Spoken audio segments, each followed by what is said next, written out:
Hello students, welcome to next lecture of chapter matrices and determinant.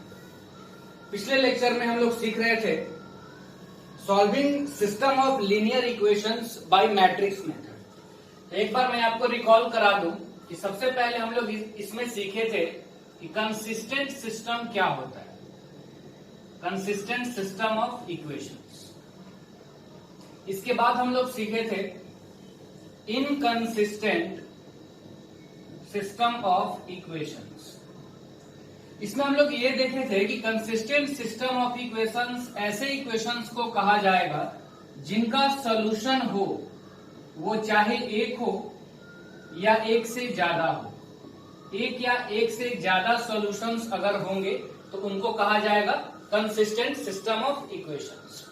और फिर inconsistent system of equations किसको कहा जाएगा? ऐसे सिस्टम ऑफ इक्वेशंस जिनमें सॉल्यूशन नहीं होगा। नो सॉल्यूशंस अगर हमको मिलेंगे तो हम लोग उसको क्या कहते हैं? Inconsistent system of equations. और नेचर के हिसाब से हम लोग टाइप्स ऑफ इक्वेशंस को दो पार्ट में बांटे थे। पहला था non homogeneous system of equations और दूसरा था हमारा homogeneous system of equations. Homogeneous system of equations.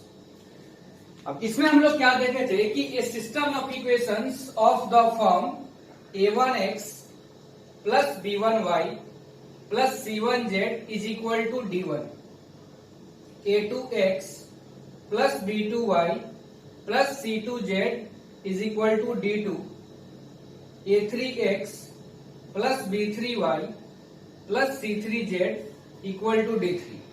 अगर इसमें d1, d2 और d3 तीनों अगर साइमल्टेनियसली जीरो नहीं हो, तीनों एक साथ जीरो नहीं होने चाहिए, तब ऐसे सिस्टम ऑफ इक्वेशंस को हम लोग क्या कहते हैं? Non homogeneous system of equations. और यहाँ पे वेरिएबल्स हमारे तीन हैं, x, y और z, इसलिए तीन इक्वेशंस गिवन है। फिर हम लोग बात करें अगर होमोजेनियस सिस्टम ऑफ इक्वेशंस का, तो इसमें अगर हम लोग थ्री वेरिएबल्स में बात करें इक्वेशंस का, तो a1x plus b1y plus c1z equal to 0, a2x plus b2y plus c2z equal to 0, a3x plus b3y plus c3z equal to 0। इसमें मैंने आपको बताया था कि अगर वही जो कांस्टेंट जो सारे इनमें से ऐसा हो सकता है कि किसी दो की वैल्यू जीरो हो, कोई एक कम से कम at least one of them will be non zero, तब हम लोग ऐसे सिस्टम ऑफ इक्वेशंस को क्या कहेंगे? Non homogeneous system of equations. और अगर ये सारे ही जीरो हो जाए, d1, d2 और d3 तीनों की वैल्यूज अगर जीरो हो जाएगी, तब ऐसे सिस्टम ऑफ इक्वेशंस को हम लोग क्या कहते हैं? Homogeneous system of equations. और आपको नॉन होमोजेनियस ही एनसीईआरटी के सिलेबस में है, होमोजेनियस बाकी रेफरेंस बुक्स में आपको होमोजेनियस सिस्टम ऑफ इक्वेशंस भी मिल जाता है। और फिर सबसे पहले हम लोग इसमें सीखे थे कि solving non homogeneous system of equations bye matrix method. इसमें हम लोग क्या किए थे कि इसी सिस्टम ऑफ इक्वेशंस को हम लोग एक मैट्रिक्स के फॉर्म में लिख सकते थे। जैसे मैट्रिक्स ए में हम लोग क्या लिखते थे, तो जो हमारा वेरिएबल्स है इनके कोफिशिएंट्स को, यानी a1, b1, c1, a2, b2, c2, a3, b3, c3, ठीक है। फिर मैट्रिक्स x में हम लोग लिखेंगे वेरिएबल्स को x, y, z, और मैट्रिक्स b में हम लोग कांस्टेंट टर्म्स को कॉलम मैट्रिक्स में लिखते थे d1, d2 और d3। और फिर इन सिस्टम ऑफ इक्वेशंस को मैट्रिक्स के फॉर्म में हम लोग क्या लिख लेते थे? ax is equal to b। और ax is equal to b लिखने के बाद हम लोग दो तरीका सीखे थे। क्या क्या? एक तो इसमें जो टाइप्स ऑफ प्रॉब्लम्स था उसमें से पहला आता था चेक करना कि वो सिस्टम ऑफ इक्वेशंस कंसिस्टेंट है या इनकंसिस्टेंट है। तो उसके लिए हम लोग क्या करते थे कि पहले निकालते थे डिटर्मिनांट a। अगर इस ए मैट्रिक्स का डिटर्मिनांट जो कि कोफिशिएंट्स का मैट्रिक्स था उसका डिटर्मिनांट वैल्यू अगर नॉन जीरो आता था, तो हम लोग बोलते थे कि सिस्टम ऑफ इक्वेशंस का यूनिक सॉल्यूशन होगा, सिस्टम ऑफ इक्वेशन का यूनिक सॉल्यूशन होगा। और अगर सॉल्यूशन यूनिक होगा तो सिस्टम ऑफ इक्वेशन कैसा होगा? कंसिस्टेंट होगा। सेकेंड केस में हम लोग क्या देखे थे कि अगर जो मैट्रिक्स ए हमारा आया, अगर उसके डिटर्मिनांट की वैल्यू 0 हो जाए, तो 0 अगर हो गए डिटर्मिनांट की वैल्यू, तो फिर वहां से हम ये नहीं बता सकते कि सिस्टम ऑफ इक्वेशन कंसिस्टेंट है या इनकंसिस्टेंट है। हाँ, ये आने के बाद हम पहले ये काम करते थे कि पहले हमको निकालना पड़ेगा एडज्वाइंट ए इंटू बी, दोनों ही जगह। अगर आ गया डिटर्मिनांट ए 0 तो हम लोग क्या निकालेंगे, एडज्वाइंट ए इंटू बी। अगर adjoint A into B not equal to 0 आया, अगर adjoint A into B not equal to 0 आया, तो हम लोग यहां से बोलते थे कि सिस्टम ऑफ इक्वेशन के पास कोई भी सॉल्यूशन नहीं होगा, नो सॉल्यूशन। और इस केस में सिस्टम ऑफ इक्वेशन को हम लोग क्या कहेंगे, इनकंसिस्टेंट। इस केस में सिस्टम ऑफ इक्वेशन को क्या बोलेंगे, इनकंसिस्टेंट। क्यों? क्योंकि हमको सॉल्यूशन नहीं मिल रहा है। सेकेंड बात, एडज्वाइंट ए इंटू बी, अगर डिटर्मिनांट ए 0 आया तो हम लोग निकालेंगे एडज्वाइंट ए इंटू बी। और अगर ये भी 0 आ गया, तो ये भी अगर 0 आ गया तो हम लोग क्या बोलते थे कि इस केस में इनफाइनाइटली मेनी सॉल्यूशंस होंगे, इनफाइनाइटली मेनी सॉल्यूशंस, यानी हम बोल सकते हैं कि इनफाइनाइट सॉल्यूशन होंगे। और अगर सॉल्यूशन होंगे तो उस केस में हम लोग सिस्टम ऑफ इक्वेशन को क्या बोलते हैं, कंसिस्टेंट। तो ये हम लोग सीखे थे पिछले लेक्चर में कि कंसिस्टेंसी कैसे हम लोग चेक करेंगे सिस्टम ऑफ इक्वेशंस को, और इन पे बेस्ड हम लोग कुछ प्रॉब्लम्स भी देखे थे। उसके बाद हम लोग क्या सीखे थे कि किस तरह से non homogeneous system of equations को सॉल्व करेंगे। सॉल्व करेंगे का मतलब है कि कैसे हम लोग वेरिएबल्स एक्स, वाई और जेड का वैल्यू फाइंड करेंगे। तो वैल्यू फाइंड करना, जब सॉल्यूशन मिलेगा तभी आप वैल्यू फाइंड करेंगे, यानी दो ही केस में आपको सॉल्यूशन मिलता है। पहला, जब determinant A not equal to 0 हो तब आपको यूनिक सॉल्यूशन मिलेगा, और वो सॉल्यूशन आपको मिलेगा इस फॉर्मूले के हिसाब से कि matrix X is equal to A inverse B. ये हम लोग सीखे भी थे। लेकिन अगर मैट्रिक्स ए सिंगुलर हो जाए, मतलब उसका डिटर्मिनांट 0 हो जाए, तो ये केस अगर फुलफिल करेगा तब तो हम कहेंगे सॉल्यूशन है ही नहीं, और सॉल्यूशन होगा ही नहीं तो फिर निकालने की जरूरत ही नहीं है। और फिर ये एक केस बनता है जब इनफाइनाइटली मेनी सॉल्यूशंस होंगे, तो यहाँ तो सॉल्यूशंस होंगे, और इस तरह के सॉल्यूशंस को कैसे निकालते हैं, तो हम लोग उसके लिए पुट करते हैं तीनों ही इक्वेशंस में से। मैंने आपको वहां भी थोड़ा बहुत डिस्कस किया था कि किसी एक वेरिएबल को के पुट कर लेंगे तीनों में से किसी दो इक्वेशन में। जैसे मान लो आप जेड का वैल्यू के पुट कर दिए इन दोनों में, तो फिर आपको दो वेरिएबल में इक्वेशन मिल जाएगा। तो उन दोनों वेरिएबल्स को आप सॉल्व करके वैल्यू पता कर सकते हैं एक्स और वाई का। ठीक है, तो अगर आप पिछले लेक्चर नहीं देखे हैं तो पहले आप पिछले लेक्चर को देखिए, तब यहां तक आप पहुंचिए, नहीं तो फिर यहाँ पे आपको समझ में नहीं आने वाला है। तो ये सारी बातें थी जो हम लोगों ने पिछले क्लास में देखा था। पिछले क्लास में आपको एग्जाम्पल्स में मैंने कंसिस्टेंसी चेक करना और non homogeneous system of equations को सॉल्व करना सिखाया था, जब उसका यूनिक सॉल्यूशन होगा, यानी इस फॉर्मूले से। एग्जाम्पल हम लोग नहीं क्या देखे थे, तो इस तरह के प्रॉब्लम्स का एग्जाम्पल मैंने अभी आपको नहीं बताया था जिसमें इनफाइनाइटली मेनी सॉल्यूशंस होते हैं।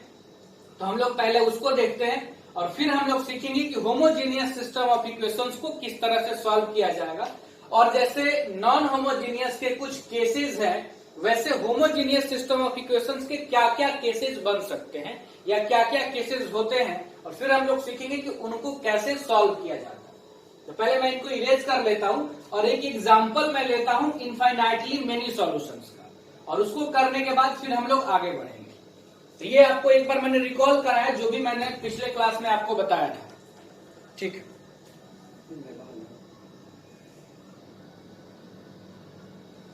देखिए एक प्रॉब्लम हम लोग ले लिए हैं इनफाइनाइटली मेनी सॉल्यूशंस का, क्योंकि यूनिक सॉल्यूशन वाले केस को मैंने पिछले ही क्लास में डिस्कस किया हुआ है। तो इसको हम लोग डिस्कस करते हैं नॉन होमोजीनियस में इनफाइनाइटली मेनी सॉल्यूशंस वाले केस। इसमें क्या है कि solve system of following equations bye matrix method. हालांकि सिस्टम ऑफ लीनियर इक्वेशंस को सॉल्व करने का हम पहले भी आपको बताए थे कि दो मेथड है हमारे पास, एक मैट्रिक्स मेथड है और दूसरा तरीका होता है डिटर्मिनांट मेथड। और डिटर्मिनांट मेथड को ही क्रैमर्स रूल कहा जाता है, और वो भी काफी कंसेप्चुअल और काफी अच्छे अच्छे प्रॉब्लम्स क्रैमर्स रूल से भी हो जाते हैं। लेकिन एनसीईआरटी के बोर्ड के पॉइंट ऑफ व्यू से आपको मैट्रिक्स मेथड ही आपके लिए ज्यादा अच्छा है। क्यों? क्योंकि एनसीईआरटी में आपको क्रैमर्स रूल के बारे में उतना नहीं दिया हुआ है, आपको मैट्रिक्स मेथड ही पढ़ना है एनसीईआरटी के सिलेबस के हिसाब से। तो इसलिए बोर्ड के लिए आपको इस पे फोकस करना जरूरी है। तो देखिए हम लोग इसको सॉल्व करते हैं मैट्रिक्स मेथड से। तो सबसे पहले हम लोग वही लिखेंगे, given system of equations, given system of equations are x plus 2y plus 3z equal to 1, 2x plus 3y plus 4z equal to 2, 3x plus 4y plus 5z equal to 3। पहला काम हमारा ये होता है कि वेरिएबल्स के coefficients को use करके एक मैट्रिक्स बनाया जाए वेरिएबल्स को लेकर के, और एक मैट्रिक्स बनाया जाए कांस्टेंट टर्म्स को लेकर। तो हम लोग पहले मैट्रिक्स बना लेते हैं। तो let matrix A is equal to, variables के कोफिशिएंट्स को लिखा जाए तो वो है 1 2 3, फिर है 2 3 4 और फिर है 3 4 5। ये हो गया हमारा मैट्रिक्स ए, कोफिशिएंट्स तो हम लोग ले लिए।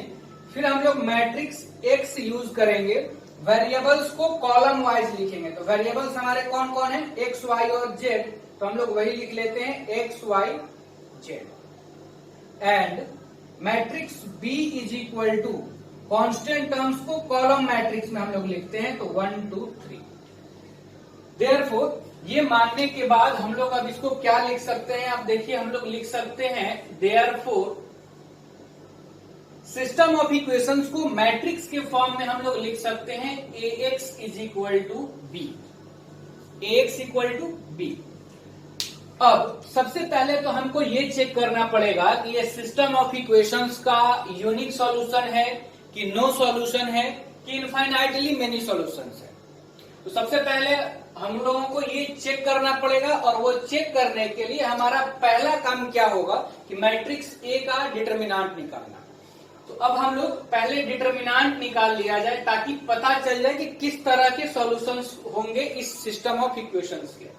तो now determinant A is equal to क्या हो जाएगा? पहला रो लिखा जाए 1 2 3 2 3 4 3 4 5। ये लिनियरली डिपेंडेंट है, इसके डिटर्मिनेंट की वैल्यू 0 आएगी। हालांकि आप हायर क्लासेस में जाएंगे तो आपको पढ़ाया जाएगा वो सभी, जो आप कुछ डिटर्मिनेंट्स को देखने के साथ ही आप उसका वैल्यू भी बता पाएंगे। अभी आपको पता नहीं चल पा रहा होगा, लेकिन आप हायर क्लासेस में जाएंगे तो आपको वो भी पता चलने लगेगा। चलिए हम लोग इसकी वैल्यू निकाल लिया जाए। तो क्या लिखेंगे? Expanding along R1 we get. तो R1 के अलोंग अगर हम लोग एक्सपेंड करेंगे तो देखिए क्या हो गया 1, और 1 के बाद 1 जिस रो में और कॉलम में हटाएंगे ये हम लोग क्या मिलेगा? देखिए 15 माइनस 16, फिर प्लस माइनस का साइन होता है तो माइनस का 2, इस कॉलम को और इस रो को हम लोग हटा देंगे तो हो गया 10 माइनस 12, और फिर प्लस का 3, और इस रो और इस कॉलम को हम लोग हटा देंगे तो हो गया 8 माइनस 9। तो ये हो गया 1 into minus 1 minus 2 into minus 2 और प्लस 3 इंटू माइनस 1। तो ये देखिए कितना हो गया -1 प्लस का 4 और ये माइनस का 3, यानी ये हो गया -4 प्लस 4 इक्वल टू 0। तो डिटर्मिनेंट ए 0 आ गई। तो क्या हम यहां से बता सकते हैं कि इस सिस्टम ऑफ इक्वेशंस का इनफाइनाइटली मेनी सॉल्यूशन है? नहीं बता सकते। क्यों? क्योंकि सिर्फ डिटर्मिनेंट से आप कुछ नहीं बता सकते। डिटर्मिनेंट ए अगर 0 आया तो यहां से अभी 2 केस राइज होता है कि एडजॉइंट ए इंटू बी कैसा है। अगर एडजॉइंट ए रहेगा, अगर adjoint A into B not equal to 0 होगा तब उस सिस्टम ऑफ इक्वेशंस का सॉल्यूशन हो जाएगा नो सॉल्यूशन। और अगर एडजॉइंट ए इंटू बी जो है वो भी आ गया 0 मैट्रिक्स के इक्वल, तब हम लोग कहेंगे कि इस सिस्टम ऑफ इक्वेशंस का सॉल्यूशन इनफाइनाइटली मेनी है। तो उसके लिए हमको अभी कुछ नहीं बता सकते हम, तो हमको क्या निकालना पड़ेगा? Adjoint A. और एडजॉइंट ए निकालने के लिए हम लोगों को क्या करना पड़ेगा कि सारे एलिमेंट्स का कोफैक्टर निकालना पड़ेगा। तो हम लोग सबसे पहले अब क्या काम करेंगे कि पहले तो मैट्रिक्स ए का एडजॉइंट निकाला जाए, सारे एलिमेंट्स का कोफैक्टर निकाला जाए, जो कि हम लोग बहुत बार निकाल चुके हैं, तो इसलिए मैं बहुत ज्यादा इस बार लिखने वाला नहीं हूँ कोफैक्टर में, मैं डायरेक्टली लिखते जाऊंगा कोफैक्टर्स क्या आएंगे, आप उसको ध्यान से देखिएगा और आप खुद रफ कर सकते हैं तो आपको पता चल जाएगा। ये सब मैं मिटा दे रहा हूं, ये सब आप वीडियो को पहले ही पॉज करके इसको लिख लीजिएगा। देखिए अब हम लोग लिखते हैं एडजॉइंट के लिए हम लोगों को कोफैक्टर निकालना पड़ेगा, तो हम लिखते हैं now cofactors of elements of A R matrix A. तो चलिए हम लोग इसी को डिटर्मिनेंट तो वही एलिमेंट है उसी को कंसीडर करके हम लोग लिख लिया जाए। A11 की हम लोग पहले बात करते हैं। तो A11 का मतलब क्या हो गया आपको कि 1 का कोफैक्टर आपको निकालना है और 1 + 1 कैसा आ रहा है, इवन नंबर आ रहा है। तो क्या करेंगे 1 जिस रो में है और जिस कॉलम में है हटा देंगे, इनके डिटर्मिनेंट की वैल्यू क्या होगी देखिए आप 15 - 16 तो हो जाएगी वैल्यू -1, तो ये आ गया -1। फिर हम लोग निकालते हैं A12। तो A12 में पहले ही हम लोग क्या यूज कर लेंगे माइनस, क्योंकि I + j की वैल्यू ऑड नंबर आएगी। और अब हम लोग 2 का निकालेंगे, तो 2 जिस कॉलम में है और जिस रो में है हम लोग हटा देंगे, तो ये क्या हो गया देखिए 10 - 12, तो 10 - 12 हो जाएगा -2 और ये ऑलरेडी माइनस से मल्टीप्लाई होगा तो क्या हो जाएगा प्लस का 2। फिर हम लोग निकालेंगे A13, तो यहां देखिए आप 1 + 3 इवन नंबर आएगा तो माइनस लेने की जरूरत नहीं है, तो हम लोग 3 का निकाला जाए, तो 3 जिस कॉलम में है और जिस रो में है हटा देंगे, तो ये हो गया 8 और ये हो गया 9, तो 8 - 9 क्या हो जाएगा -1 हो जाएगा।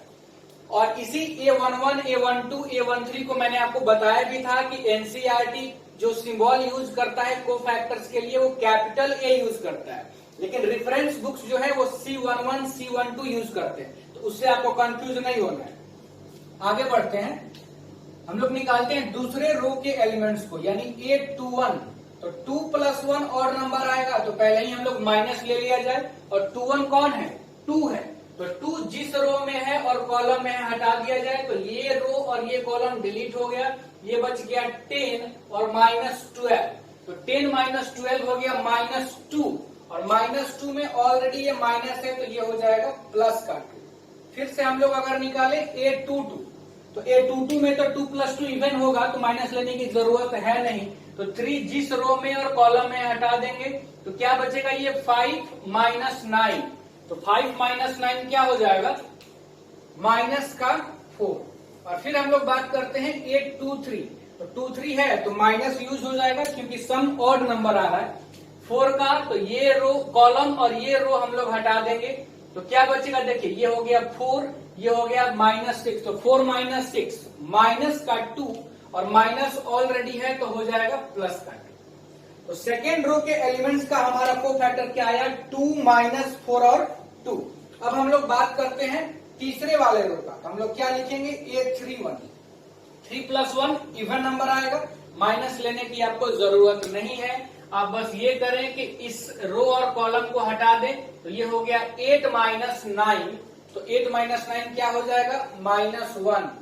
फिर A32, तो A32 है तो ऑड नंबर है 3 + 2 तो माइनस ले लिए, तो इस रो और इस कॉलम को हटा दिए, तो ये हो गया 4 - 6 तो -2 और ये ऑलरेडी माइनस है तो ये क्या हो जाएगा प्लस का 2।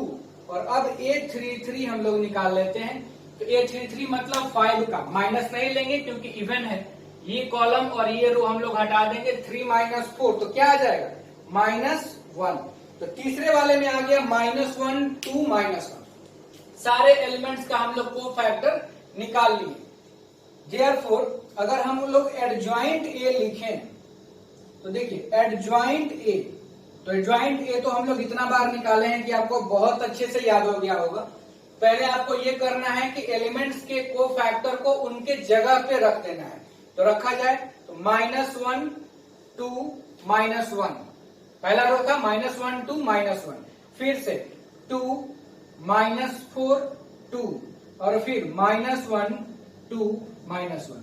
और इसी मैट्रिक्स का आपको क्या लेना होगा, ट्रांसपोज। देख लीजिए आप ध्यान से, कैलकुलेशंस आप चेक कर लीजिएगा, वीडियो को रोक करके आप खुद से कोफैक्टर्स को निकालिएगा।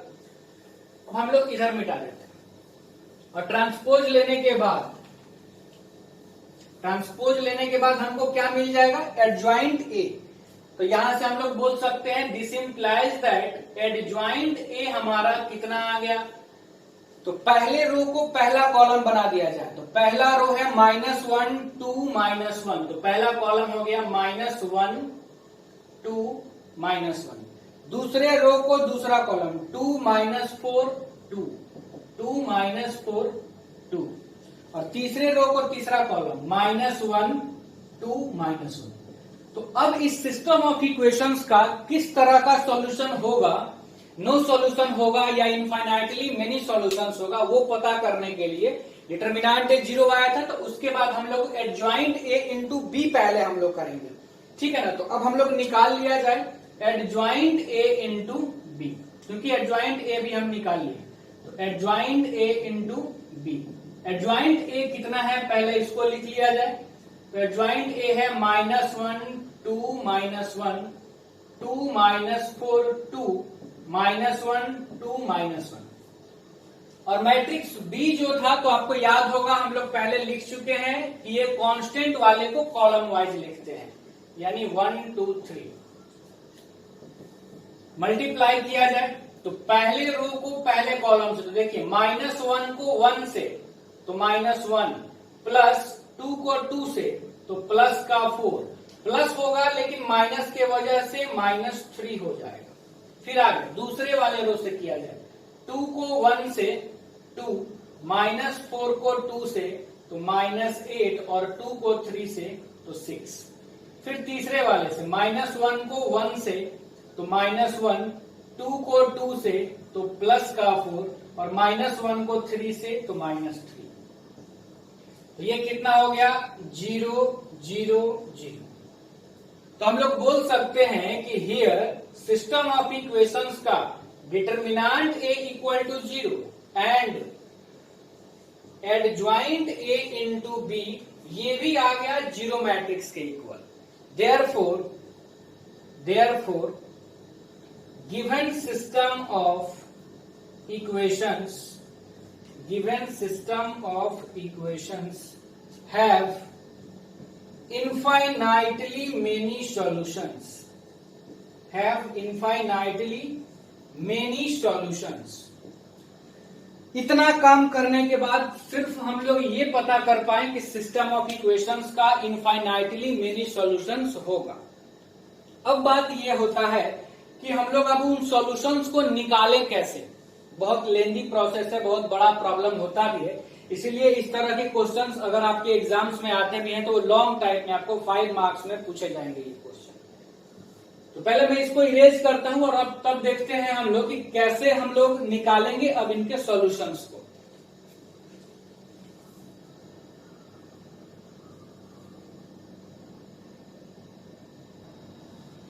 देखिए, तो अभी तक हम लोग सिर्फ ये पता कर लिए कि ये सिस्टम ऑफ इक्वेशंस जो है कंसिस्टेंट तो होगा ही, क्योंकि इनफाइनाइटली मेनी सॉल्यूशंस आ रहा था। क्यों आया वो, क्योंकि डिटर्मिनेंट ए भी जो हम लोग निकाले वो भी 0 आया और एडजॉइंट ए इंटू बी भी 0 आया। तो हम लोग कैसे वो इनफाइनाइटली मेनी सॉल्यूशंस निकालते हैं वो जरा आप देखिए। हालांकि मैंने एक बार आपको थोड़ा सा हिंट बताया था कि कैसे निकालते हैं। हम लोग यहाँ पे लिखते हैं फॉर फाइंडिंग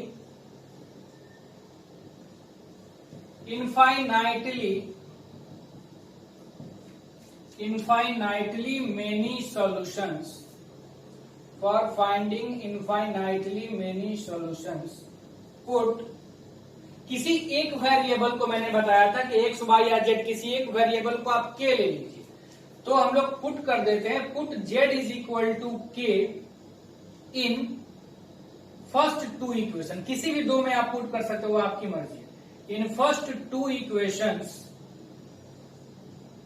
वी गेट, पहले 2 इक्वेशन में हम z के जगह पे k पुट कर दिए। k है क्या यहाँ पे, तो k कोई भी रियल नंबर हो सकता है, k कोई भी रियल नंबर है। वी गेट क्या मिलेगा हम लोगों को, देखिए तो मिलेगा x प्लस 2y, z के जगह पे क्या पुट किया k, तो ये हो जाएगा 3k।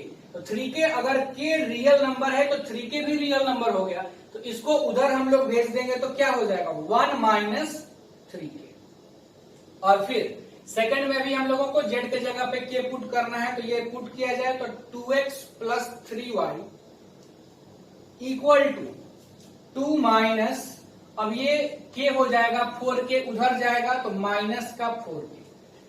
अब आपको दो वेरिएबल के इक्वेशन बच गए, अब आपको इन दोनों को सॉल्व करके x और y का वैल्यू निकाल लेना है, k के ही टर्म्स में आएगा तो आपको सॉल्यूशन मिल जाएगा। अब कुछ बच्चे यहां से क्या करते हैं कि यहां से x और y का वैल्यू निकालने के लिए वो फिर से क्लास 10th का मेथड अप्लाई कर लेते हैं कि इसमें 2 से मल्टीप्लाई करके घटा दिया तो x कैंसिल हो जाएगा, y निकल जाएगा। वैसे भी कुछ लोग करते हैं, लेकिन वैसे आपको नहीं करना है बोर्ड वाले एग्जाम्स में। वैसे आप जेई वगैरह के लिए कर सकते क्योंकि वहां पे आपको आंसर से मतलब होता है, ऑब्जेक्टिव आते हैं। लेकिन अगर हम मैट्रिक्स मेथड से सॉल्व कर रहे हैं तो इसको भी हम लोग मैट्रिक्स ही मेथड से सॉल्व करेंगे। तो अब ये 2/2 का हो गया, तो इसको आप मैट्रिक्स मेथड से भी कर सकते हैं।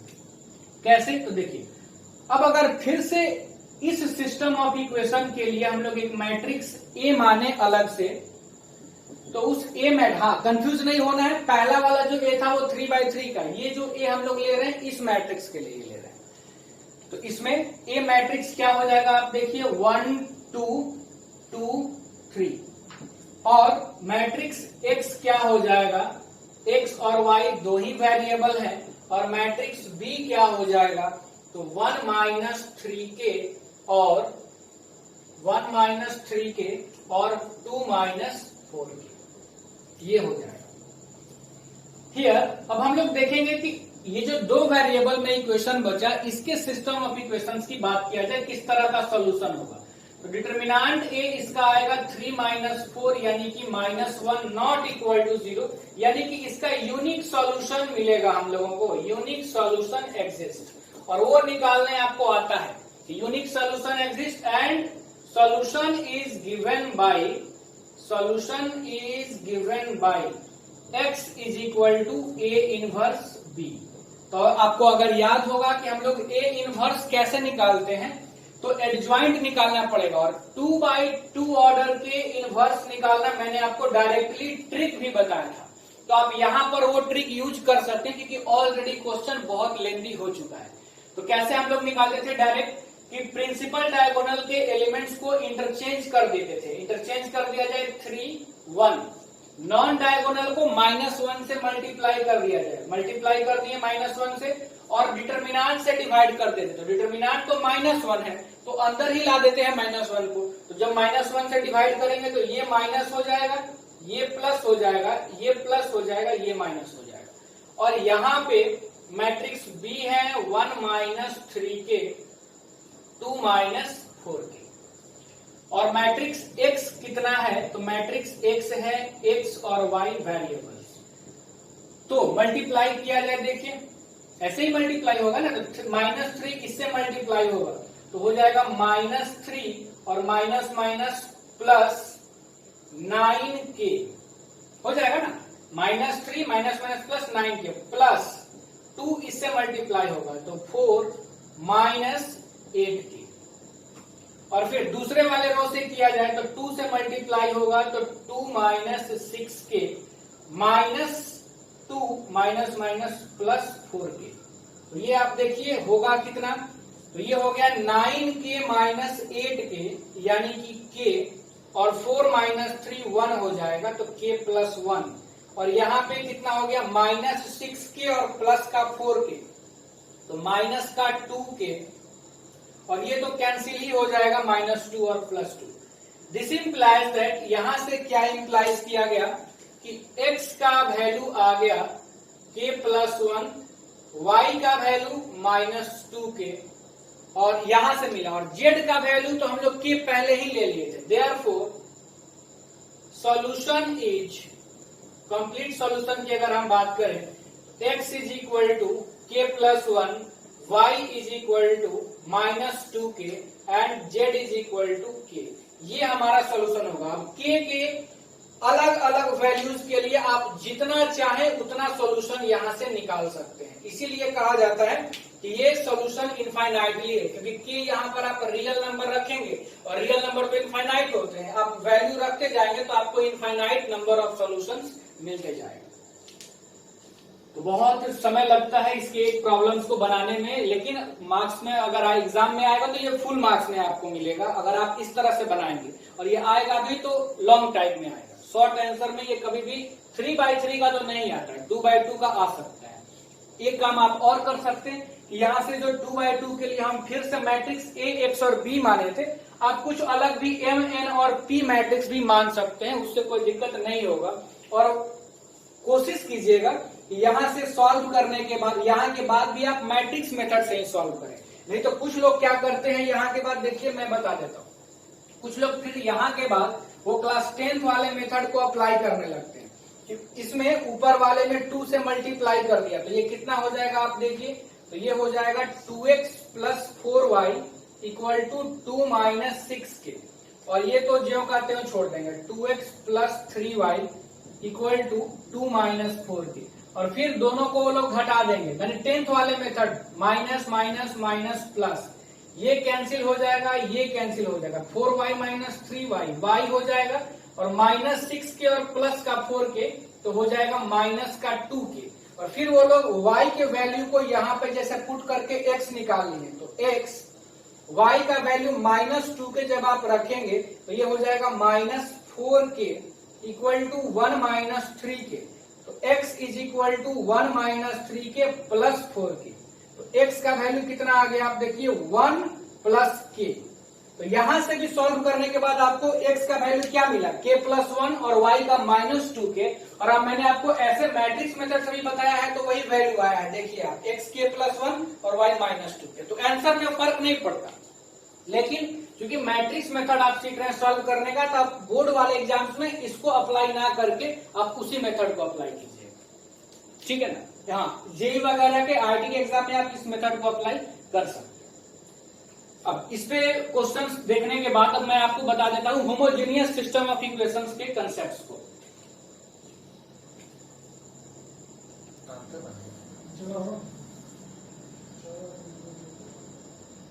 देखिए, अब हम लोग होमोजेनियस सिस्टम ऑफ इक्वेशंस को समझते हैं।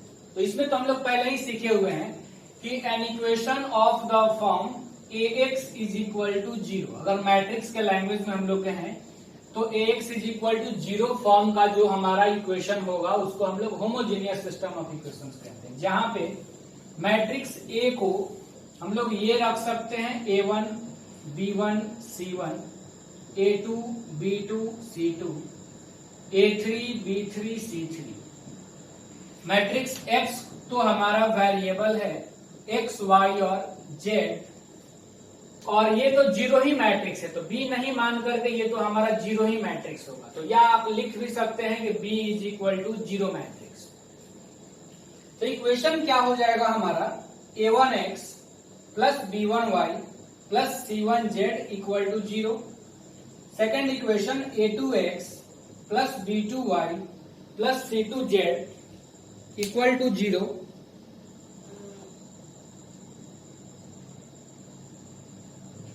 C2z = 0, and third one is A3x + B3y + C3z = 0। अब ऐसे सिस्टम ऑफ इक्वेशंस को हम लोग होमोजीनियस तभी कहेंगे जब ये तीनों 0 होता है। नॉन होमोजीनियस को लेकर के क्या क्या उसमें केस बनेगा वो सब हम लोग स्टडी कर चुके हैं। अब हम लोग इसमें स्टडी करते हैं कि होमोजीनियस वाले को इस फॉर्म में लिखने के बाद क्या क्या केस बनेगा। देखिए, इसमें पहला केस क्या होता है, अगर हम लोग पहला केस एराइज करें तो केस फर्स्ट, अगर जो मैट्रिक्स A है उसका डिटर्मिनांट 0 नहीं हो, व्हेन डिटर्मिनांट A ≠ = 0। तो अगर डिटर्मिनांट A 0 नहीं होगा तो इस केस में भी हम लोगों को यूनिक सॉल्यूशन मिलता है। डायरेक्ट में जो कॉन्सेप्ट है उसी को लिख दे रहा है, यूनिक सॉल्यूशन मिलेगा, और तीनों ही वेरिएबल का वैल्यू जो होगा x = y = z = 0। अगर डिटर्मिनांट ए हमारा 0 नहीं आया तो हम कहेंगे जो भी इक्वेशन दिया रहे उसमें एक्स वाई और जेड तीनों का वैल्यू क्या होगा, 0 होगा। तीनों का सॉल्यूशन क्या होगा, 0 आएगा। आंसर आप डायरेक्टली बता सकते हैं कि तीनों का वैल्यू 0 होगा। और 0 सॉल्यूशन को कहा जाता है ट्रिवियल सॉल्यूशन। ध्यान रहे, ट्रिवियल वर्ड का मतलब क्या होता है, 0। तो कहीं अगर बात ये भी आपको प्रॉब्लम में कहा जाए कि किसी सिस्टम ऑफ इक्वेशंस के ट्रिवियल सॉल्यूशन है, तो आपको समझ जाना है कि उस सिस्टम ऑफ इक्वेशंस के 0 सॉल्यूशन है, यानी उसके रूट्स जो है वो 0 है। इसमें केस 2 क्या है, केस 2 कि अगर मान लीजिए when determinant A equal to 0 आ जाए, तो अगर मान लीजिए डिटर्मिनांट ए आपका 0 आ जाएगा, तब हम लोग क्या करेंगे। तो डिटर्मिनांट अगर 0 आ जाएगा, पहले यहां पे थोड़ा सा समझ लिया जाए कि ट्रिवियल सॉल्यूशन तो होगा। तो ट्रिवियल सॉल्यूशन में हम लोग क्या करेंगे कि सॉल्यूशन तो मिला, कैसा सॉल्यूशन मिला, यूनिक सॉल्यूशन मिला। तो अगर सॉल्यूशन मिलेगा तो हम लोग सिस्टम ऑफ इक्वेशंस को क्या कहेंगे, कंसिस्टेंट कहेंगे। और अगर डिटर्मिनांट ए इक्वल टू 0 आ गया तो यहां पर आपको एडजॉइंट वगैरह की जरूरत नहीं पड़ेगी, आप यहीं से बोल सकते हैं कि इसका मतलब है कि सिस्टम ऑफ इक्वेशंस का इनफाइनाइटली मेनी सॉल्यूशन होगा। और वो इनफाइनाइटली मेनी सॉल्यूशंस को हम लोग नॉन ट्रिवियल सॉल्यूशन भी कहेंगे। नॉन ट्रिवियल सॉल्यूशन का मतलब वो 0 नहीं होगा, नॉन ट्रिवियल मतलब 0 नहीं होगा, इनफाइनाइटली मेनी होगा। कैसे निकालेंगे इनफाइनाइटली मेनी को, तो वो अभी आप पिछले क्वेश्चन में आपको मैंने बताया कि किस तरह से हम लोग इनफाइनाइटली मेनी सॉल्यूशंस को निकालते हैं, सॉल्व करते हैं। तरीका वही है हमारा इसको निकालने का, जेड के जगह पे या किसी एक वेरिएबल के जगह पे के पुट करेंगे किसी भी 2 इक्वेशन में और उनको सॉल्व करेंगे। तीसरा केस, केस 3 आप ये समझिए कि होमोजीनियस इक्वेशन जो होता है ना, ये हमेशा कंसिस्टेंट होता है, ऑलवेज कंसिस्टेंट। ये आप याद रखिएगा, ये ऑब्जेक्टिव में आ सकता है बोर्ड एग्जाम्स में कि homogeneous equations are always consistent. Non homogeneous consistent भी हो सकता था या इनकंसिस्टेंट भी हो सकता था, लेकिन होमोजीनियस हमेशा ही कंसिस्टेंट होगा। इसमें यूनिक सॉल्यूशन मिला, ट्रिवियल मिला तो कंसिस्टेंट, इसमें इनफाइनाइटली मिला तो भी कंसिस्टेंट। तो केस 3 में मैंने आपको यही बताया कि ये हमेशा ही कंसिस्टेंट होंगे। हमेशा कंसिस्टेंट आप इसलिए बोल सकते हैं क्योंकि इसका एक सॉल्यूशन होगा, ये हमेशा फिक्स है। क्यों, क्योंकि आरएचएस 0 रहता है इसका। तो एक सॉल्यूशन जब आप एक्स वाई और जेड तीनों का वैल्यू 0 ले लेंगे तो ये तो हमेशा सेटिस्फाइड कर जाएगा। तो इसका एक सॉल्यूशन हमेशा होगा, इसीलिए हम लोग इसको कहते हैं कि इसका हमेशा कम से कम एक सॉल्यूशन जरूर होगा। इसीलिए homogeneous system of equations are always consistent. इतना ही इसके बारे में आपको जानना है। इसमें 2 ही केसेस पे आपका काम हो जाएगा, क्योंकि इसमें नो सॉल्यूशन का कोई केस ही नहीं है, इसलिए हम लोग आगे बात ही नहीं करेंगे। नो सॉल्यूशन होगा ही नहीं, कम से कम एक सॉल्यूशन आपको मिल ही जाएगा। जब वेरिएबल्स के वैल्यू आप 0 पुट करें तो एलएचएस आरएचएस के बराबर हो ही जाएगा। तो 1-2 प्रॉब्लम मैं इस पे दे देता हूं, आप उसको देखिएगा होमवर्क में करके। अगर नहीं हुआ तो आप मुझे मैसेज करेंगे तो मैं नेक्स्ट क्लास में डिस्कस कर देंगे। तरीका वही है जो हम लोग पहले सॉल्व किए थे। देखिए, ये 2 प्रॉब्लम आपको होमवर्क में हम दिए हुए, हालांकि रेफरेंस बुक्स में आप देखेंगे आरडी शर्मा वगैरह में, तो इस तरह के बहुत क्वेश्चंस आपको एक एक्सरसाइज ही मिलेगा पूरा इसी तरह के प्रॉब्लम से।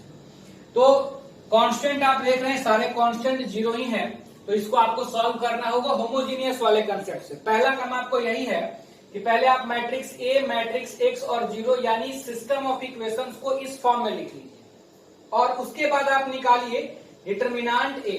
अगर डिटर्मिनांट ए 0 के बराबर नहीं आए, पॉजिटिव आए निगेटिव आए उससे मतलब नहीं है, बस 0 अगर नहीं आए तो आप बोलेंगे कि इसका मतलब है कि उसका ट्रिवियल सॉल्यूशन है उस इक्वेशन का, जहां पे एक्स वाई और जेड सबकी वैल्यू 0 है, यूनिक भी होगा, कंसिस्टेंट तो हमेशा ही होगा। केस 2, अगर डिटर्मिनांट ए आपका 0 आ गया तो इसका मतलब क्या हुआ कि इनफाइनाइटली मेनी सॉल्यूशंस होंगे, इनफाइनाइटली मेनी सॉल्यूशंस होंगे, और उनको हम लोग क्या कहते हैं, नॉन ट्रिवियल सॉल्यूशन। कैसे निकालेंगे, तो आप उनके लिए जेड के जगह पे के पुट कीजिएगा किसी भी दो इक्वेशंस में, और जैसे मैंने आपको बताया था आज का पहला क्वेश्चन, उसी तरह से आप उसको अटेम्प्ट लेंगे। इसमें हम उसी तरह से क्वेश्चन भी दिए हैं, एक में आपको ट्रिवियल सॉल्यूशन मिलेगा और किसी एक में आपको नॉन ट्रिवियल सॉल्यूशन मिलेगा। आप इसको करके देखिएगा। अगले क्लास में हम लोग मैट्रिक्स कंप्लीट कर चुके हैं बोर्ड लेवल के लिए। अब कुछ स्पेशल टाइप्स ऑफ मैट्रिक्स और कुछ उसका ऑपरेशन बचा हुआ है, जैसे कि idempotent, involutory, nilpotent matrix, periodic matrix या कॉन्जुगेट मैट्रिक्स का कैसे निकालते हैं, कॉन्जुगेट ट्रांसपोज कैसे निकालते हैं, हर्मिशियन मैट्रिक्स क्या होता है, एसक्यू हर्मिशियन मैट्रिक्स क्या होता है, मैट्रिक्स का रोटेशन कैसे करते हैं। तो कुछ और भी कंसेप्ट हैं जो बोर्ड वाले में नहीं है लेकिन आपको जेई वगैरह के लिए कराने हैं, तो वो सब मैं करूंगा। और साथ में डिटर्मिनेंट में क्या क्या ही बचा रह जाएगा आपका, कि क्रैमर्स रूल क्या होता है, कैसे सिस्टम ऑफ इक्वेशंस को उससे सॉल्व किया जाता है। क्रैमर्स रूल के बाद आपको डिटर्मिनेंट को कैसे डिफरेंशिएट करेंगे, कैसे उसको इंटीग्रेट करते हैं, डिटर्मिनेंट का प्रोडक्ट कैसे होता है। अभी बहुत सारे कॉन्सेप्ट्स इसमें बाकी हैं। हालांकि बोर्ड के लिए जितना जरूरी था उतना हम लोग कर लिए, बस एक क्रैमर्स रूल बोर्ड के लिए है बाकी, जिसको मैं देखता हूँ कि पहले क्रैमर्स रूल ही करा दूंगा, तब फिर आगे हम लोग बढ़ेंगे मैट्रिक्स में, स्पेशल टाइप्स ऑफ मैट्रिक्स की तरफ। ठीक है, आज इतना ही।